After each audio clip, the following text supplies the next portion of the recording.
What's up guys, Steve Chen here, welcome back to my channel. Recently I've got the Story Portable Power Station Unit. This is a pretty small one, 300 watt, 290 watt hour. And this is a pretty new product. In this video I will let you know why I get this unit for my night fishing trips and camping trips, and why I picked this one among all the top ones on Amazon. In addition to the Story Pro, I've also been looking at some of the top brands on Amazon, such as the jQuery, the EcoFlow, the Blue TTI, and some of the brands that has high amount of ratings and over 4 stars, such as the Flashfish and the Angel Star. Here are the things to consider when picking your unit. Generally, people care most about the 3 criteria. First, max power output or max wattage output, which determines what devices you can power.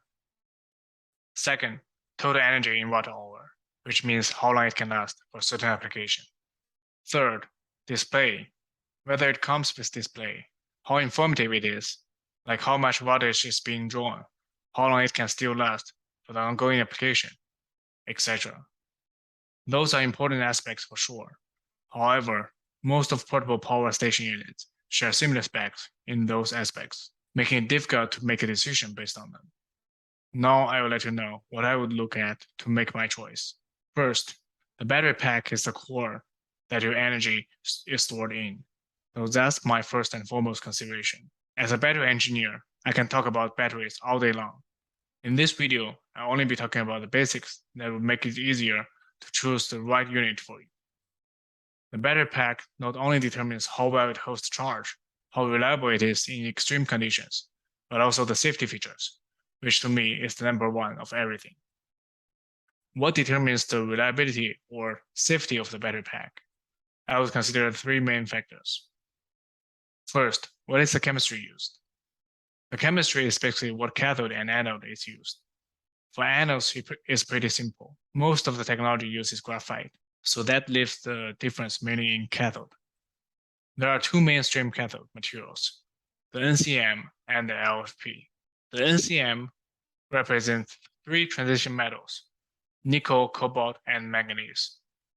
It is less stable, and it is also called ternary cathode because there are 3 transition metals. It should be noticed that over 90% of the severe accident related with battery catching on fire or explosion is related to this NCM material. On the other hand, LFP, which is the lithium iron phosphate cathode, its crystal structure is very stable. So even when there's a safety event, it won't likely catch fire or explode. So personally, I prefer the LFP because in principle, it is safer. It also lasts longer, and the nano-sized particles make it good even at low temperature. This is important for me since I'm located near Boston. It gets really cold in the winter. The second one is the cell format. There are cylindrical, prismatic, and pouch cells. Among them, the pouch cells require the least engineering design, and thus are the least safe option among them. Prismatic and cylindrical ones are much better. I will not choose those made of pouch cells if I have the choice of the other 2. The third one is the battery manufacturer. That is, which company makes the battery cells. This is extremely important since the manufacturing defect is the root cause of most safety events. I would have much more confidence if I know that a unit uses battery cells from a well-reputed cell manufacturer. Some top ones are the Samsung, LG, Panasonic, and CATL. Electric circuit. To me, electric circuit is a mature technology. It should be reliable enough if you don't purchase the really cheap ones. And if you can get a good battery pack, normally it comes with the good electric circuit. So I won't be talking about that. The third one is the accessories, such as the light and the charging cables. That could make a big difference based on your applications. So let's compare it side by side. If you take a look at the web pages, you can find that Story and Blue TTI, they both use the LFP technology or LFP chemistry, while the jQuery and the EcoFlow use the NCM. So I wouldn't consider the other 2. I will only use the one with the LFP chemistry. And price-wise, the story is cheaper compared with Blue TDI. Let me re-emphasize the LFP advantages here. It is intrinsically safe, which is good for the hot summer days. It has longer cycle life, more than 2,500 cycles, compared with NCM, which is somewhere around 1,500 or so. And it is good for cold weather application, thanks to the nano-sized cathode active material. For the cell format and the battery manufacturer, I'm sorry that I cannot disclose too much because it's very sensitive. However, what I can say is the story does use the cell format that I prefer, and the manufacturer is the one that I trust. Now let's compare it side by side, the accessories. As you can see, the story has the panel light, which is shown here. This is very good for my application since I want to light up the nearby stuffs on the boat.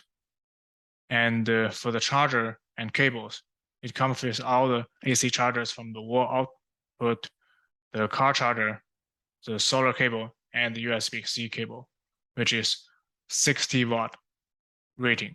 So you can charge or use your laptop if it is powered with the USB-C cable. The Jackery doesn't come with the light. It has the AC charger and car charger, no cables. The EcoFlow, the light is flashlight, as you can see here. This is not great for my application, but if you want to shed light on some far away stuff, this might be good for you. It comes with the AC charger, car charger, and solar cable, no USB-C cable. The Blue TDI, same flashlight, AC charger and solar cable, no car charger or USB-C cable.